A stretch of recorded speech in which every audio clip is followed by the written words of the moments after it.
ನಮಸ್ಕಾರ, ನನ್ನ ಹೆಸರು ರೋಹನ್ ಭರತ್ ಚಂದ್ರ. 2020 ಹಾಗೂ 2021 ಬುಲ್ ಮಾರ್ಕೆಟ್ ನಡೀತಾ ಇರುವಾಗ ಹಾಗೂ ಸ್ವಲ್ಪ 2022 ಅಲ್ಲೂ ಕಂಪನೀಸು ಕ್ಯೂ ಅಲ್ಲಿ ಇತ್ತಿದ್ರು ಸೆಬಿ ಅಪ್ರೂವಲ್ಗೋಸ್ಕರ, ಸೊ ದಟ್ ಅವರ IPOನ ಲಾಂಚ್ ಮಾಡ್ಬೋದಂತ. ಈಗ ಮಾರ್ಕೆಟ್ಸು ಡಲ್ ಆಗಿ ವೀಕ್ ಆದಮೇಲೆ IPO ಅಪ್ಲಿಕೇಶನ್ ಸೆಬಿ ಹತ್ರ ಬರೋದೇ ಕಮ್ಮಿ ಆಗಿಬಿಟ್ಟಿದೆ ಹಾಗೂ IPO ಲಾಂಚ್ ಆಗೋದಂತೂ ತುಂಬ ಕಮ್ಮಿ.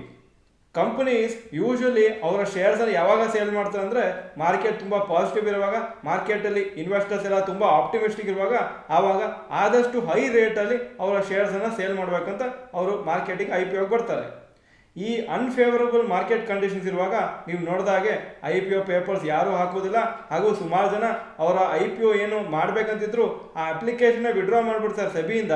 ಯಾಕಂದರೆ ಸದ್ಯಕ್ಕೆ ಅವ್ರಿಗೆ ಗೊತ್ತಿದೆ IPO ಪ್ರೈಸ್ ಚೆನ್ನಾಗಿ ಸಿಗೋದಿಲ್ಲ, ಅಥವಾ ಕೆಲವು ಸತಿ ತುಂಬ ವರ್ಸ್ಟ್ ಸಿಚುವೇಷನಲ್ಲಿ ಸಬ್ಸ್ಕ್ರಿಪ್ಷನ್ನೇ ಸಫಿಷಿಯೆಂಟಾಗಿ ಆಗದೆ ಇರ್ಬೋದು. ಸಮ್ಮರಿ ಆಫ್ IPOಸ್ ಹಾಕಿದ್ದೀನಿ. 2020 ಅಲ್ಲಿ 16 IPOಸ್ ಆಗಿತ್ತು, 26,628 crores ಕಲೆಕ್ಟ್ ಆಗಿತ್ತು. 2021 ಬಂಪರ್ ವರ್ಷ, 63 IPO ಬಂತು, 1,19,882 ಕೋಟಿ ಕಲೆಕ್ಟ್ ಆಯಿತು. 2020 ಪರವಾಗಿಲ್ಲ, 40 IPOಸ್ ಬಂತು, 59,939 crores ಕಲೆಕ್ಟ್ ಆಯಿತು. ಸೊ ಆಲ್ಮೋಸ್ಟ್ ಲಾಸ್ಟ್ 3 ಇಯರ್ಸಲ್ಲಿ 2 ಲಕ್ಷ ಕೋಟಿಗಿಂತ ಜಾಸ್ತಿ IPOಸ್ ಮುಖಾಂತರ ಸ್ಟಾಕ್ ಮಾರ್ಕೆಟ್ಸಲ್ಲಿ ಕಲೆಕ್ಟ್ ಆಗಿದೆ. ಆದರೆ 2023 ಸ್ಟ್ಯಾಟಿಸ್ಟಿಕ್ಸ್ ತುಂಬ ಇಂಟ್ರೆಸ್ಟಿಂಗ್ ಇದೆ. 3 ತಿಂಗಳು ಆಯಿತು, 2 IPO ಬಂದಿದೆ ಇಲ್ಲಿವರೆಗೆ. ಡಿವ್ಗಿ ಟಾಕ್ ಟ್ರಾನ್ಸ್ಫರ್ ಸಿಸ್ಟಮ್ಸ್ ಅಂತ ಹಾಗೂ ಗ್ಲೋಬಲ್ ಸರ್ಫೇಸಸ್ ಅಂತ.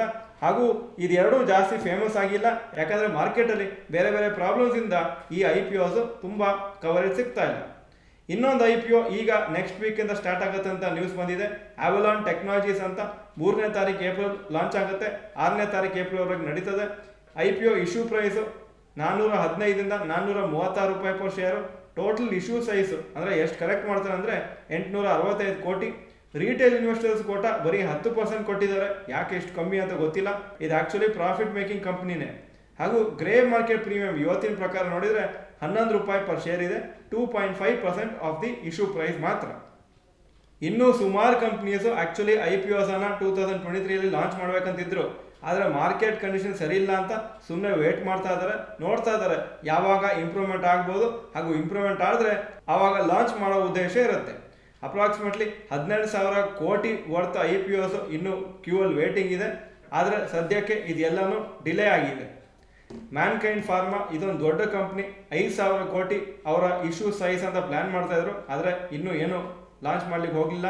ನೆಕ್ಸಸ್ ಬಾಂಡ್ಸ್ REIT 4,000 ಕೋಟಿ, TVS ಸಪ್ಲೈ ಚೈನ್ 4,000 ಕೋಟಿ, ಸಿಗ್ನೇಚರ್ ಗ್ಲೋಬಲ್ ಅಂತ 1,000 ಕೋಟಿ, ಕ್ಯಾಪಿಲರಿ ಟೆಕ್ನಾಲಜೀಸ್ 850 ಕೋಟಿ, ಉತ್ಕರ್ಷ್ ಸ್ಮಾಲ್ ಫೈನಾನ್ಸ್ ಬ್ಯಾಂಕ್ 500 ಕೋಟಿ, ಕಾಜೆಂಟ್ ಸಿಸ್ಟಮ್ಸು 350 ಕೋಟಿ.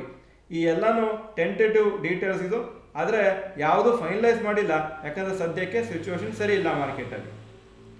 ಹಾಗೂ 2021-22 ಅಲ್ಲಿ ಸುಮಾರು IPOಸ್ ಪಾಪ್ಯುಲರ್ ಕಂಪ್ನೀಸ್ ಬಂತು, ಆದರೆ ಏನಾಯ್ತಂದರೆ ಅದು ಮತ್ತೆ ಪರ್ಫಾರ್ಮೆನ್ಸ್ ಕೊಟ್ಟಿಲ್ಲ.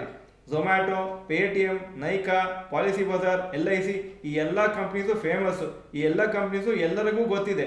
ಆದರೆ ವ್ಯಾಲ್ಯೂಯೇಷನ್ಸ್ ತುಂಬ ಹೈ ಇತ್ತಂತ ಶೇರ್ಸು ಸಬ್ಸ್ಕ್ರಿಪ್ಷನ್ ಆಯಿತು, ಆದರೆ ಅದಾದಮೇಲೆ ಸ್ಟಾಕ್ ಮಾರ್ಕೆಟ್ ಬಿದ್ದು ಈಗ ಸದ್ಯಕ್ಕೆ IPO ಪ್ರೈಸ್ಗಿಂತ ತುಂಬ ಕೆಲವು ಕಂಪ್ನೀಸ್ ಟ್ರೇಡ್ ಆಗ್ತಾ ಇದೆ. ಫಾರ್ ಎಕ್ಸಾಂಪಲ್ ಪೇಟಿಎಮ್ಮು, LIC ಎಲ್ಲ ತುಂಬ ಆಲ್ಮೋಸ್ಟ್ 30-50% ಕಮ್ಮಿ ಇದೆ ಬಿಲೋ ದ ಇಶ್ಯೂ ಪ್ರೈಸ್.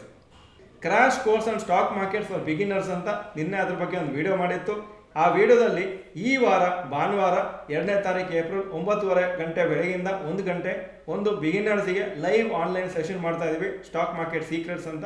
ಆ ಪರ್ಟಿಕ್ಯುಲರ್ ಕೋರ್ಸ್ ಬಗ್ಗೆ ಡೀಟೇಲ್ಸು ಈ ವಿಡಿಯೋ ಡಿಸ್ಕ್ರಿಪ್ಷನ್ ಹಾಕಿದ್ದೀನಿ, ಒಂದು ಲಿಂಕ್ ಇರುತ್ತೆ. ಆ ಲಿಂಕ್ ಕ್ಲಿಕ್ ಮಾಡಿದ್ರೆ ಆ ಕೋರ್ಸ್ ಬಗ್ಗೆ ಕಂಪ್ಲೀಟ್ ಡೀಟೇಲ್ಸು ಒಂದು ವಿಡಿಯೋಲಿ ಹಾಕಿದ್ದೀವಿ. ಅದನ್ನು ನೋಡಿಕೊಂಡು ಮತ್ತೆ ಹೇಗೆ ರಿಜಿಸ್ಟ್ರೇಷನ್ ಮಾಡ್ಕೋಬೇಕಂತ ತಿಳ್ಕೊಂಡು ಬೇಕಾದರೆ ಮಾಡ್ಕೋಬೋದು. ಜನರಲಿ ನೀವು ನೋಡಿದರೆ IPOಸ್ ಯಾವಾಗಲೂ ಓವರ್ ಪ್ರೈಸ್ ಇರ್ತದೆ, ಯಾಕಂದರೆ ಹೈ ಎಕ್ಸ್ಪೆಕ್ಟೇಷನ್ಸ್ ಇರ್ತದೆ ಪ್ರಮೋಟರ್ಸ್ ಹಾಗೂ ಎಕ್ಸಿಸ್ಟಿಂಗ್ ಇನ್ವೆಸ್ಟರ್ಸ್ಗೆ. ನಮಗೆ ನಮ್ಮ ಶೇರ್ಸನ್ನು ಹೈ ವ್ಯಾಲ್ಯೂಯೇಷನ್ ಸೇಲ್ ಮಾಡಬೇಕಂತ. ಆದರೆ ಅದು ಇನ್ವೆಸ್ಟರ್ಸಿಗೆ ಬೆನಿಫಿಟ್ ಆಗೋದಿಲ್ಲ. ಅಂದರೆ ಯಾರು ಸೇಲ್ ಮಾಡ್ತಾ ಇದ್ದಾರೆ ಅವ್ರಿಗೆ ಬೆನಿಫಿಟ್ ಆಗುತ್ತೆ, ಆದರೆ ಯಾರು ನಂತರವರು ಬೈ ಮಾಡ್ತಾ ಇದ್ದಾರೆ ಅವರಿಗೆ ಅಷ್ಟು ಬೆನಿಫಿಟ್ ಆಗದೆ ಇರ್ಬೋದು. ಅದಕ್ಕೇ ಹೇಳ್ತೀವಿ, ಯಾವಾಗಲೂ IPO ಹಾಕೋ ಮುಂಚೆ ಕೇರ್ಫುಲ್ಲಾಗಿ ಸ್ಟಡಿ ಮಾಡಿ, ಅಸೆಸ್ ಮಾಡಿ, ಡೀಟೇಲ್ಸ್ ಎಲ್ಲನೂ ತಿಳ್ಕೊಳ್ಳಿ. ಹಾಗೂ ಸರಿ ಕಾಣಿಸಿದ್ರೆ ಮಾತ್ರ IPO ಹಾಕಿ, ಇದಾದರೆ ಬೇಡ ಅಂತ.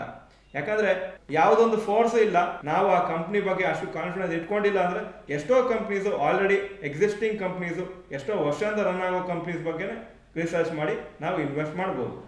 ಸೊ ಇದನ್ನು ಯಾವಾಗಲೂ ಮೈಂಡಲ್ಲಿ ಇಟ್ಕೊಂಡು, ಯಾಕಂದರೆ ಆವಾಗ ಸುಮಾರು ಜನ ನಮಗೆ ಇಲ್ಲಿ ಕಮೆಂಟ್ ಸೆಕ್ಷನಲ್ಲಿ ಹಾಕ್ತಿರ್ತಾರೆ, ಇದರಲ್ಲಿ ಹಾಕ್ಬೋದಾ, ಈ ಥರ ಮಾಡ್ಬೋದಾ, ಹಾಗೆ ಮಾಡ್ಬೋದಾ ಅಂತ. ಸೊ ನಾವು ಒಂದು ಜನರಲ್ ಗೈಡ್ಲೈನ್ಸ್ ಕೊಟ್ಟಿದ್ದೀವಿ. ಈ ವಿಡಿಯೋ ಚೆನ್ನಾಗಿದ್ರೆ ಲೈಕ್ ಬಟನ್ ಪ್ರೆಸ್ ಮಾಡಿ. ಹಾಗೂ ನೀವು ಸದ್ಯಕ್ಕೆ ಯಾವುದಾದ್ರೂ ಒಂದು IPO ಅಲ್ಲಿ ಶೇರ್ಸನ್ನು ಪರ್ಚೇಸ್ ಮಾಡಿದ್ದನ್ನು ಇನ್ನೂ ಹೋಲ್ಡ್ ಮಾಡ್ತಾ ಇದ್ದರೆ ಎಸ್ ಅಂತ ಹಾಕಿ, ಇಲ್ಲ ಅಂದರೆ ನೋ ಅಂತ ಕಮೆಂಟ್ ಸೆಕ್ಷನಲ್ಲಿ ಹಾಕಿ. ಈ ವಿಡಿಯೋ ನೋಡೋದಕ್ಕೆ ಧನ್ಯವಾದಗಳು. ನಮಸ್ಕಾರ.